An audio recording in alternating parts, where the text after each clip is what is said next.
పశువుల్లంక గ్రామానికి చెందిన మత్స్యకారుడు కాటాడి సతీష్ కుమార్ ఈ నెల 3వ తేదీన ఓడలరేవు నుంచి సముద్రంలోనికి వెళ్లారు. పడవ ఇప్పటికీ ఆచూకీ లభించకపోవడంతో తీవ్ర ఆందోళన కలిగిస్తుంది. ఈ విషాద పరిస్థితుల్లో పశువులంకలో కాటాడి సతీష్ కుమార్ వారి కుటుంబ సభ్యులను కలిసి ధైర్యం చెప్పి వారికి అండగా ఉంటామని భరోసా ఇచ్చి పరామర్శించిన ముమ్మడివరం నియోజకవర్గ మాజీ శాసనసభ్యులు పొన్నాడ వెంకట సతీష్ కుమార్, రాష్ట్ర సిఈసి సభ్యులు పితాని బాలకృష్ణ, రాష్ట్ర పార్టీ ప్రచార విభాగ కార్యదర్శి వల్లభుని దొరబాబు కాటాడి సతీష్ కుమార్ సభ్యులకు ధైర్యం చెప్పారు. సతీష్ కుమార్ తో పాటు పడవలో ఉన్న మిగిలిన 7 మత్స్యకారులు క్షేమంగా తిరిగి రావాలని మనస్ఫూర్తిగా కోరుకుంటున్నామన్నారు. వారి కుటుంబాలకు ఈ క్లిష్ట సమయంలో ప్రతి ఒక్కరం అండగా నిలుస్తామని వారి కుటుంబ సభ్యులకు ముమ్మడివరం నియోజకవర్గ మాజీ శాసనసభ్యులు మరియు నియోజకవర్గ వైఎస్ఆర్ కాంగ్రెస్ పార్టీ కోఆర్డినేటర్ పొన్నాడ వెంకట సతీష్ కుమార్ భరోసానివ్వడం జరిగింది.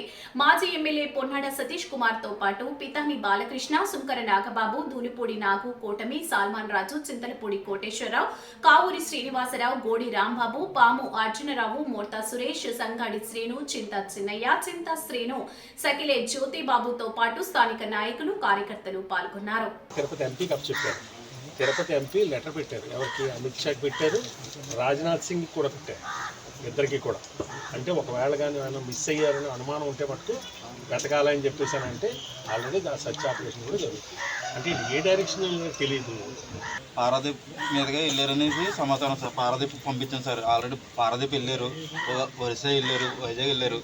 అక్కడ ఉన్న బోట్లో అందరి సమాచారం మేము తీసుకున్నాం సార్. అయినా బంగ్లాదేశ్ అయినా ఈ 2 ప్రాంతాల్లో వెళ్తే ఇక్కడ ఆల్రెడీ లెటర్ పంపించాను అన్నారు సార్ అక్కడ గవర్నమెంట్లకి. ఒకవేళ అక్కడ 2 గవర్నమెంట్లకి రాకపోతే అండమాన్ దీవుల మీదుగా వెళ్ళిపోయే అవకాశాలు ఎక్కువ ఉన్నాయని స్పష్టంగా చెప్తున్నారు సార్. కాకపోతే ఇప్పుడు కానీ అంతవరకు వెళ్దాం సార్. ఇంకోటి హెలికాప్టర్లు అవి తిరుగుతున్నాయని చెప్తున్నారు కదా సార్. అంత డీప్గా వెళ్తలేదు సార్. హెలికాప్టర్ 200 కిలోమీటర్లు దాటి సముద్రంలో ముందుకెళ్దు. నేను వెళ్ళినప్పుడు రిలయన్స్ హెలికాప్టర్ మీద నేను వెళ్ళినప్పుడు 130 కిలోమీటర్ల రేంజ్ మాది. 130 కిలోమీటర్లు దాటి సీలోకి వెళ్దాం. ఇది మినిమం 350 కిలోమీటర్లు దాటి కదా సార్ ఫిషింగ్ చేసేటప్పుడు. 300 ఎప్పుడైతే ఇంటర్నేషనల్ వాటర్స్ ఉంటాయి, ఇంటర్నేషనల్ వాటర్స్కి వెళ్తే మనీలో అటు వెళ్ళడానికి కుదరదు. ఇది ఇంటర్నేషనల్ వాటర్స్లో వెళ్ళిపోయారనే సమాచారం ఉంటేనే కానీ మన ఇండియన్ గవర్నమెంట్ ముందు 24వ తారీఖు నుంచి ఆర్మీకి అప్పచెప్తానన్న వార్త వచ్చింది సార్ మాకు. మీకు అనుకుంటారు రేపు ఎలాగ మాకు ఎలాగ జగన్ గారితో మీటింగ్ ఉంది, అక్కడ మాట్లాడి ఒకసారి గురుమూర్తి గారితో కూడా మాట్లాడతారు. అంటే మనకి కొంచెం అలజడి తప్పితే టోనా ఫిష్ వేట మన అందరికీ తెలిసినదే. 1 నెల రోజులు కూడా వేట చేస్తారు, అవునా కదా? బార్లోకి వెళ్తారండి. 1 నెల రోజులు కూడా వేట చేస్తారండి. నేను ఇదంతా ఇన్ఫర్మేషన్ తీసుకుంటూ వస్తున్నాను.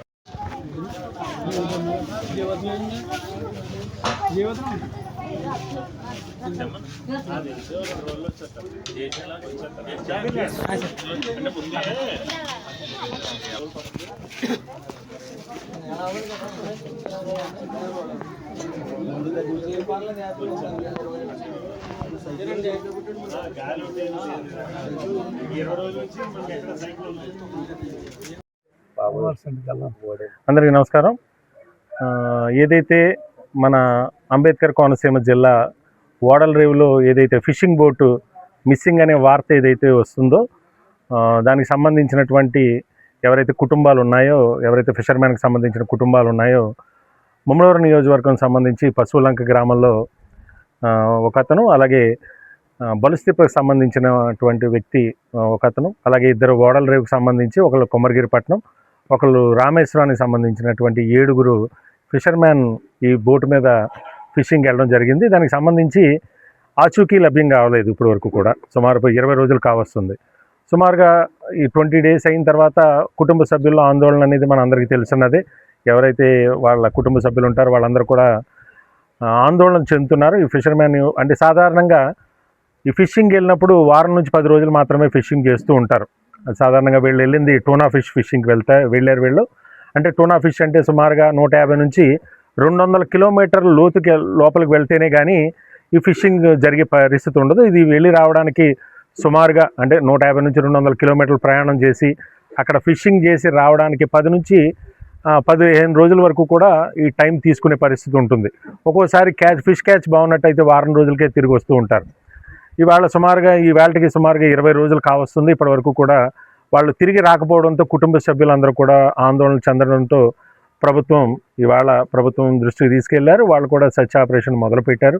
అలాగే ఎవరైతే మనకు ఏదైతే ముమ్మడివరం నియోజకవర్గంలో ఉన్నటువంటి పశువులంక గ్రామం సంబంధించినటువంటి కాటాడి సతీష్ కానీ, అలాగే బలుస్తిప్పకి సంబంధించి సంగాని త్యాతారం, వీళ్ళిద్దరూ కూడా మన ఈ బోట్లో ఉన్నట్టుగా తెలిసింది. వాళ్ళ కుటుంబాలను పలకరించడానికి రావడం జరిగింది ఇవాళ. ముఖ్యంగా వాళ్ళకి మేము ఒకటి ధైర్యం చెప్తున్నాం. ఎందుకంటే ఇక్కడ ఉన్నటువంటి మనందరికీ తెలిసినది ముమ్మడివరం నియోజకవర్గం ఫిషర్మెన్ కమ్యూనిటీ ఎక్కువ. వీళ్ళందరూ కూడా అంటే చాలా సీనియర్లు, ఈ బోటు ఏదైతే ఫిషింగ్ చేయడంలో చాలా సీనియర్లు. ముఖ్యంగా ఈ సీనియర్లను అడిగినప్పుడు వాళ్ళు చెప్పేది ఏంటంటే, ఏదైతే ఈ టూనా ఫిష్ ఏదైతే ఫిష్ క్యాచ్కి ఏదైతే వెళ్తారో వీళ్ళు కొంత టైం తీసుకుంటారు. టైం తీసుకోవడం అంటే సుమారు 20 నుంచి 25 రోజులు కూడా ఒక్కొక్కసారి అక్కడ ఫిష్ క్యాచ్ లభించకపోవడంతో వాళ్ళు కొంత ఎక్కువ రోజులు కూడా ఉంటారని కూడా మా దృష్టికి తీసుకురావడం జరిగింది. అలాగే ఏదైతే ఈ బోటుకు సంబంధించి ఎవరైతే సతీష్ కావచ్చు, అలాగే తాతారావు కావచ్చు, వీళ్ళందరూ చాలా ఎక్స్పీరియన్స్డ్ పర్సన్స్. ఎందుకంటే ఒకవేళ బోట్ రిపేర్ వచ్చినా, లేకపోతే బోట్కి ఏదైనా ఇబ్బంది వచ్చినా కూడా వీళ్ళు రిపేర్ చేసుకోగలటువంటి సీనియర్లు. వీళ్ళందరూ కూడా బాగా సీనియర్లు కాబట్టి మేమందరం కూడా 100% వాళ్ళందరూ కూడా సురక్షితంగా ఉండి వాళ్ళు తిరిగి వస్తారని మేము అనుకుంటున్నాం. మా అనుమానం ఏంటంటే, ఒకవేళ వీళ్ళకి తెలియక ఏదైనా ఇంటర్నేషనల్ వాటర్స్లోకి కానీ వెళ్ళిపోతాయి, అది ఇమ్మీడియట్గా కొంత ఇబ్బంది ఉంటుంది. ఆ దేశాలకు సంబంధించి నెగోషియేట్ చేసి ప్రభుత్వాలు ఇన్వాల్వ్ అయ్యి, సెంట్రల్ గవర్నమెంట్ ఇన్వాల్వ్ అయ్యి తీసుకురావాల్సిన పరిస్థితి ఉంటుంది. ఎందుకంటే ఈ మధ్యకాలంలో మనం చూసాం, కాకినాడలో కూడా ఒక బోటు కొచ్చిన్ నుంచి కొనుక్కొని తీసుకొస్తూ శ్రీలంక జలాల్లోకి వెళ్ళిపోతే శ్రీలంక ప్రభుత్వం వాళ్ళని అరెస్ట్ చేసి సుమారు 2 నెలలు పట్టింది తీసుకురావడానికి. అలాంటిది ఏదైనా జరుగుతుందేమో అని ఒక అనుమానం ఉంది. అలాగే ఒకవేళ ఇన్ కేసు ఏదైనా బోటు కానీ రిపేర్ వచ్చి ఒకవేళ ఏదైనా వాళ్ళకి ఏదైనా ఇబ్బందికర పరిస్థితి ఉంటే ప్రభుత్వం సెర్చ్ ఆపరేషన్ చేయాలి. ఇమ్మీడియట్గా సెర్చ్ ఆపరేషన్ కూడా చేసి వాళ్ళకి ఎటువంటి ఇబ్బంది కలగకుండా. ఎందుకంటే ఆహారం కూడా నెల రోజులకు సరిపడా ఆహారం ఉంది. ఇంకో అదృష్టం ఏంటంటే, ఎక్కడ కూడా వాతావరణంలో ఎక్కడ ఇబ్బందులు లేవు. తుఫాన్లు కానీ సైక్లోన్లు కానీ లేకపోవడం కూడా ఒక రకంగా మంచిది. 100% మేమందరం కూడా ఒకటే భరోసా, మా అందరికీ ఒకటే నమ్మకం. ఎవరైతే ఫిషింగ్కి వెళ్ళినటువంటి ఈ ఫిషర్మెన్ ఎవరైతే ఉన్నారో వాళ్ళకి ఎటువంటి ఇబ్బంది కలగకుండా, ఎటువంటి ప్రాణ నష్టం కలగకుండా, ఎటువంటి ఇబ్బంది కలగకుండా వాళ్ళందరూ తిరిగి వస్తారనే మేమందరూ ఆశాభావంతో ఉన్నాం. ఇమ్మీడియట్గా ఈ విషయాన్ని మేము మా నాయకుడు జగన్మోహన్ రెడ్డి గారి దృష్టికి కూడా తీసుకెళ్ళడం జరిగింది. ఆయన ఇమ్మీడియట్గా ఈ అంశం మీద మన గురుమూర్తి గారు, ఎవరైతే తిరుపతి ఎంపీ ఎవరైతే ఉన్నారో ఆ ఎంపీ గారిని సంప్రదించి ఇమ్మీడియట్గా కేంద్ర ప్రభుత్వానికి, ఎవరైతే హోమ్ మినిస్టర్గా ఉన్నటువంటి అమిత్ షాకి లెటర్ పెట్టడం జరిగింది.